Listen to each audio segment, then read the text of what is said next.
Hi everyone. I decided to do my video discussion on the prompt for week 13. Discuss the role and responsibility of the entertainment media in modern American culture. Are we too preoccupied with entertainment? Consider the role of celebrities. Connect your responses back to the readings for this week. I think one of the top two roles and responsibilities of entertainment media is to entertain and to inform. We see that with each new medium as it grows, that they take on both roles very, very quickly. Newspapers also, they informed, but then they started bringing in aspects that were entertainment, especially as we look at comic books, which start off the readings for this week. And through this, we're going to see, I think, another role and responsibility of entertainment media, and that is to adapt. If we look at page 391, it says that with the introduction of each new medium came dire predictions that an existing medium would disappear. Newspapers were sure that radio would be their death knell. That's it. It's over. Radio thought TV was going to be it, and and on it goes, and brings us back into today, where we're looking at the digital age and how that is transforming entertainment media as it becomes much more transportable, handheld. We can carry it with us anywhere we go. Um, in a but on a negative side, we see also where newspapers have really struggled to adapt to this technology and perhaps drug their feet too long in making adaptations and advancements along with digital technology. Um, but I think one of the other roles and responsibilities of entertainment media is to reflect culture. And we see that in comics, especially um, if we look at page 393. In the era of World War II, it says the superheroes seem to reflect the mood of the day, and comic book plots often mirrored the concerns of readers. This is most apparent during World War II, when superheroes defended the American way of life by dispatching spies, Nazi troops, and saboteurs. But at the end of World War II, when soldiers are returning, they're going back to work. So women are leaving the workforce and coming back home. And we see this reflected in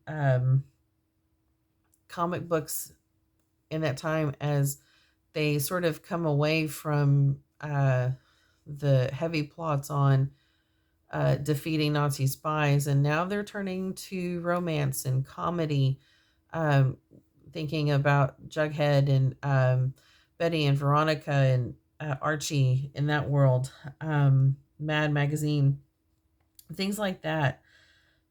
But we also see it in radio too. As women are working in the home, they're looking for not necessarily a way to for someone to save them, but for an escape, and they find that through soap operas, which brings back the romance. But in radio's early day, we also see that there was a little more refined taste. There was classical music, operas. That was the main recordings when they first started with records and things like that. But as radio really begins its heyday, it leans into programming for mass audiences, in particular women, children, and families. We see that there's a lot of fragmentation now, especially with satellite radio and apps for radio stations and things like that, that they're really being pushed toward niche audiences. Um, if we look at page 400,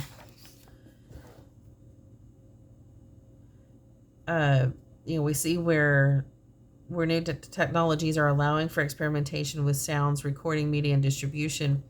And at the same time, the system is fragmenting, allowing unknown bands and labels to get their music to their audiences. And so they're able to sort of skip that record promoter and go directly to the audience. But this also lends back to that fragmenting of audiences because it can be very specific now. And if we look at movies, This was when radio thought it was going to die and it was on its way out. Um, but the Great Depression sort of and World War II really kind of helped radio stabilize in that time.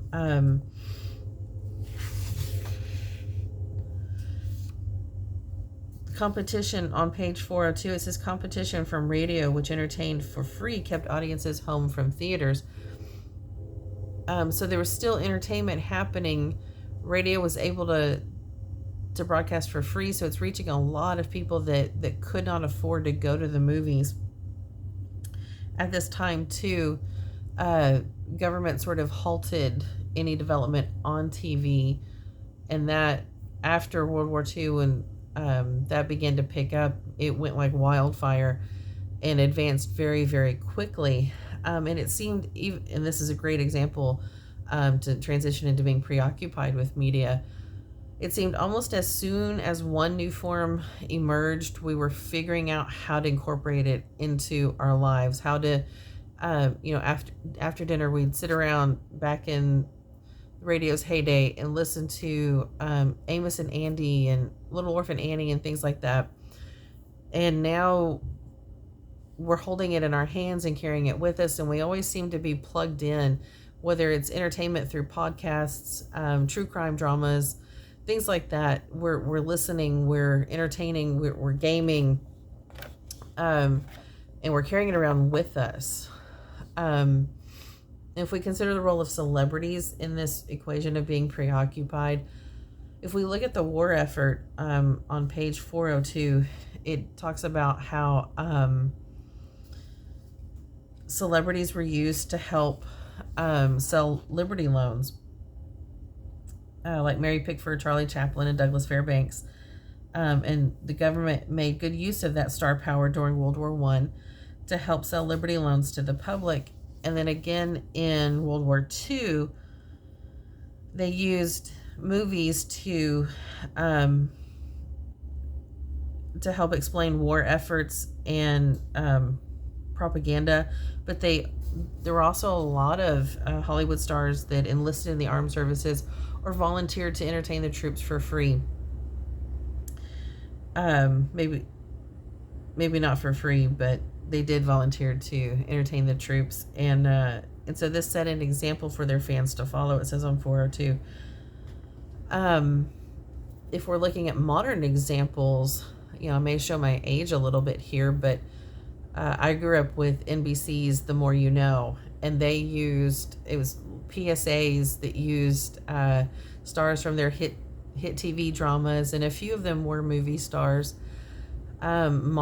A little more modern examples include, I think, if we look at, especially with the recent COVID crisis, there were celebrities that were speaking out for and encouraging the public to get vaccines, to find out more information, to talk to their doctors about symptoms. And we see celebrities also speaking out now for racial equality and body equality.